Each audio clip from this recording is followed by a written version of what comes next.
Viva Voz, com Vera Magalhães.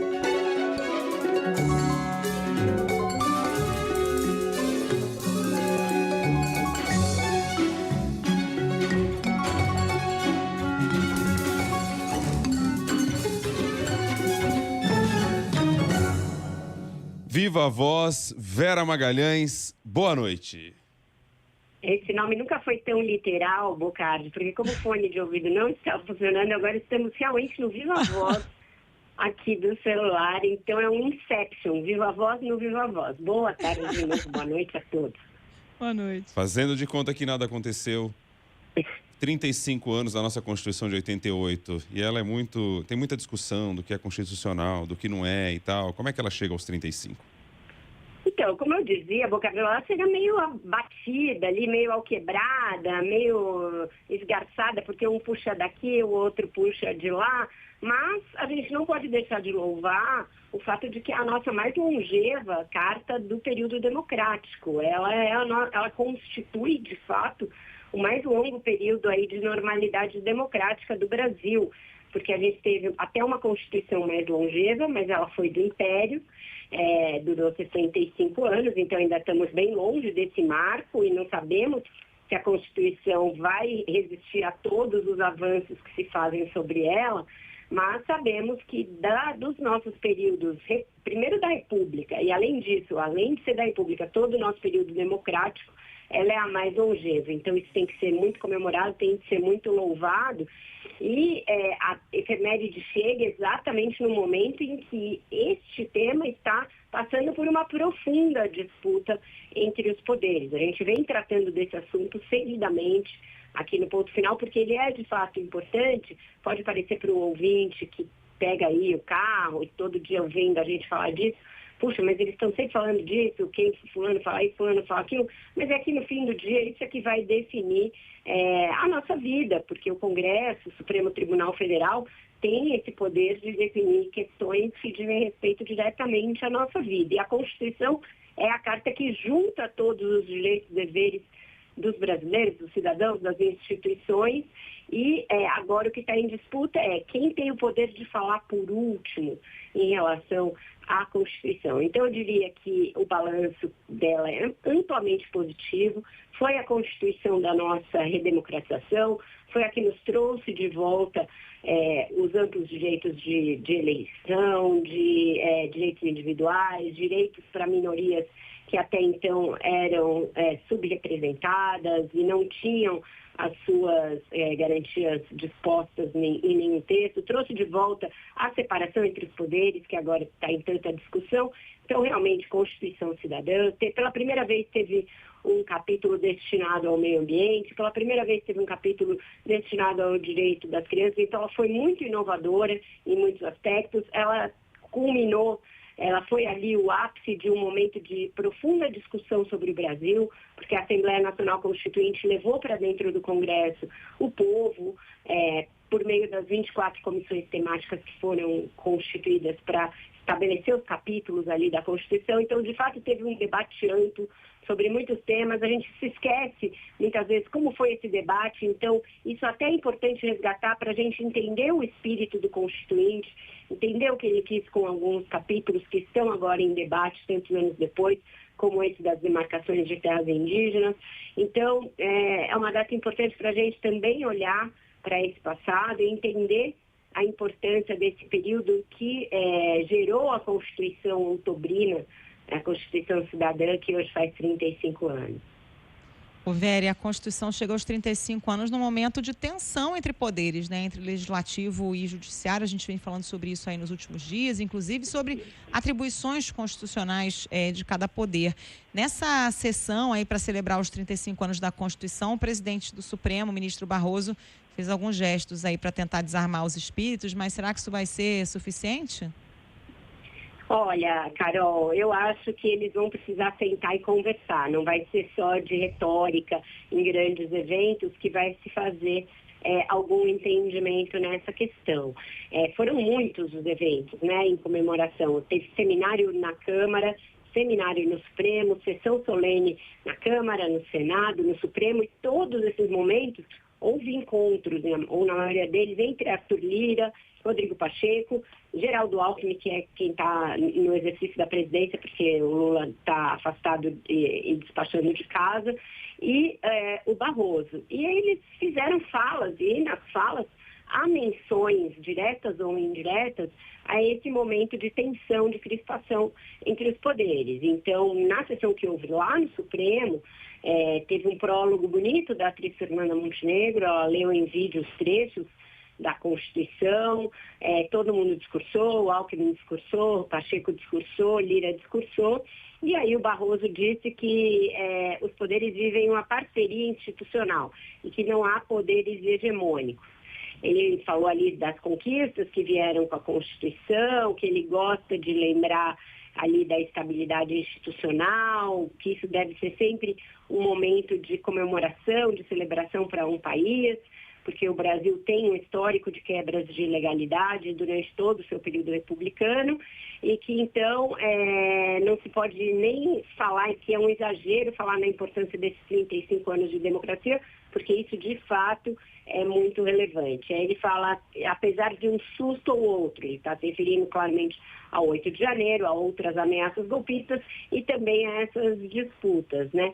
E aí fez lá todo um discurso com bastante elogios ao papel do Congresso, citou o Lira e o Pacheco pelo nome, chegou a falar num momento como eu, o presidente Pacheco e o presidente Lira, estamos de pleno acordo que não existem poderes hegemônicos, todos vivemos em parceria institucional, então tentou com isso desanuviar um pouco o ambiente.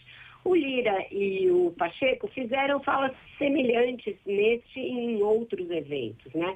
O Lira, no seminário realizado lá na Câmara, falou que é importante que saibamos nos conter, que cada poder da nação tem que saber os seus limites constitucionais, que ele tem certeza que o parlamento os obedece, etc. O Pacheco falou disso também na sessão comemorativa aos 35 anos, com fotos e vídeos de todos eles erguendo lá a Constituição. Enfim, foi um dia de celebrações, mas ainda segue no ar toda essa polêmica em relação às votações que estão em curso, outras que acabaram de ser feitas e que colocam essa dualidade de novo, o que afinal é constitucional, o que não é, quem tem o direito a falar por último, quem não tem. Então, foi um dia de bandeira branca hasteada por todos os lados, mas eu acho que o verdadeiro entendimento vai vir mais a portas fechadas e vai depender de a cúpula, principalmente do Congresso e do Supremo, sentar e acordar alguma convivência aí. Isso pode passar, por exemplo, por uma promessa do Supremo de que não vai mexer em algumas questões que não dizem respeito a ele. Por exemplo, a questão do aborto. Então, acho que eles podem acordar ali alguns limites. E aí, essas propostas mais polêmicas e que são claramente inconstitucionais, você não pode fazer uma proposta de emenda à Constituição que determine que o Congresso pode rever decisões do Supremo. Aí essas podem ir para uma gaveta desde que haja um entendimento desse tipo. Bom, vamos para outra história do dia também, né? Essa trágica, uma barbárie aí no Rio de Janeiro com a morte dos três médicos ortopedistas e mais um baleado, né? Que segue aí internado. E a Vera, até agora o que a gente tem é uma linha principal aí, pelo menos a mais provável, sem certeza, que é de uma morte por engano, porque há um miliciano ali muito parecido com um dos médicos. O que isso traz aí, ao seu ver, para o estado do Rio de Janeiro, que já vive esse problema todo com a questão da segurança, né? Enfim, o que isso mostra para o país, né? Olha, Bocardi, para a imagem do país é brutal, né? Para a gente que assiste uma coisa como essa, é inexplicável. É um dia em que todo mundo ficou estupefato com a ousadia que o crime organizado atingiu no Brasil, especialmente no Rio de Janeiro. E o que isso revela das instituições, do Estado brasileiro, do momento em que a gente está passando no Brasil, é uma situação de anomia estatal. Quando eu falo de anomia estatal, estou falando de um Estado em que as normas de conduta estabelecidas como regras pela sociedade não são seguidas, simplesmente são rasgadas e você tem ali um poder paralelo agindo à revelia do Estado constituído. E num dia em que a gente celebra 35 anos da Constituição, está falando dos poderes, está falando do Estado brasileiro e na forma como ele se organiza, a gente tem um Estado dentro do país em que essas coisas estão em suspenso. A gente viu um crime como esse na madrugada no Rio de Janeiro e uma demora de horas para que as autoridades começassem a formular alguma explicação para as famílias e para a sociedade. Isso é muito grave, isso nos coloca num péssimo lugar e isso mostra que a ideia de se combater o crime organizado e as facções criminosas é quase uma elucubração fantasiosa diante desse tipo de ousadia e desse tipo de total desrespeito a qualquer norma. Mesmo essa explicação de que a coisa se deu por acaso, que um dos 3 médicos foi fisicamente confundido com o filho do chefe de uma milícia do Rio de Janeiro, não tranquiliza ninguém em nada. Porque se você acha que o fulano que você quer matar está no quiosque tomando uma cerveja com os amigos, então você fala, bora lá, vamos matar, isso mostra que acabou, que o Estado não tem o menor controle sobre o que acontece.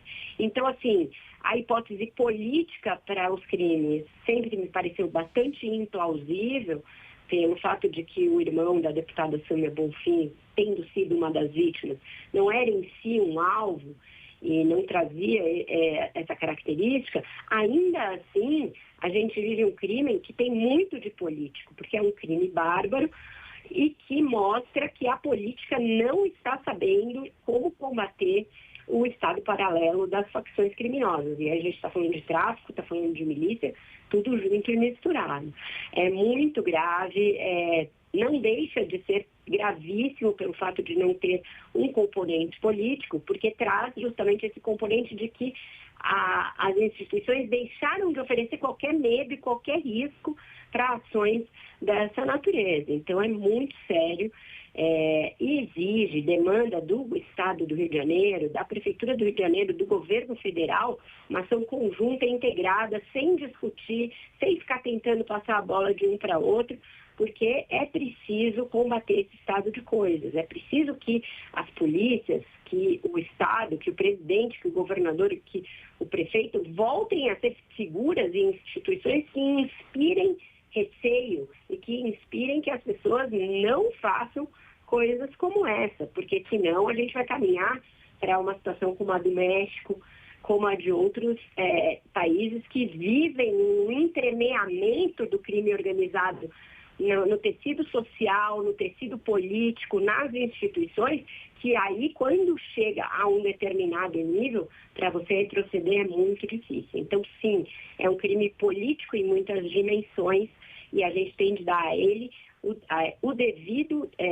a devida gravidade e a cobrança tem que ser em alto nível, porque todo mundo tem de estar imbuído da missão civilizatória e uma missão de país, que é de não deixar que esse tipo de coisa se repita.